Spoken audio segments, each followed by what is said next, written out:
ভাইব্রেশনের সমস্যা হওয়ার কারণে একটু লেট হয়েছে, প্লেন উড়ে গেছে। একটু যাওয়ার পরে প্লেনের মধ্যে বার্তা আসতেছে, প্লেনের মধ্যে ত্রুটি আছে। সেই প্লেন আবারও রিপিট আসছে, বিমানবন্দর আবারও রিপিট আসার পরে আবারও সেই প্লেন ওই ব্যক্তিকে নিবে না। ত্রুটি সেরে আবারও সেই প্লেন উড়াল দিল।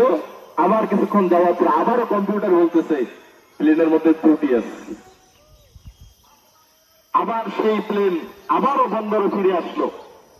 আসার পরে আর ওই পাইলট আর বুঝতে আর বাকি নাই সমস্যাটা কোন জায়গায়। যখন ওই হজওয়ালা ব্যক্তি ওই যাত্রীটাকে যখন প্লেনে নিল, প্লেন যখন উড়াল দিল, তখন আর কোন প্লেনের ত্রুটি নেই। বলেন না সুবহানাল্লাহ। আল্লাহর মাকবুল বান্দাদের এটাই বৈশিষ্ট্য। আল্লাহ যাকে কবুল করবে, আল্লাহ যাকে কবুল করবে, শত সমস্যা আসলেও, শত বাধা আসলেও, পৃথিবীর কোন বাধা তাকে কখনো বন্ধে আবদ্ধ করে রাখতে পারবে না। এটা বিশ্বাস রাখবেন। আমরা অনেক সময় ধৈর্য হারা হয়ে যাই, অনেক সময় আমরা নিজেকে পেরেশানি টেনশনে মানে কি যে করবো সেটা আত্মহারা হয়ে যায়। আল্লাহ তাআলা বলতে ইস্তাঈনু বিসসবরি ওয়াস সালাহ, বান্দা নামাজ এবং ধৈর্যের মাধ্যমে তুমি আমাকে স্মরণ করো। বলেন না সুবহানাল্লাহ।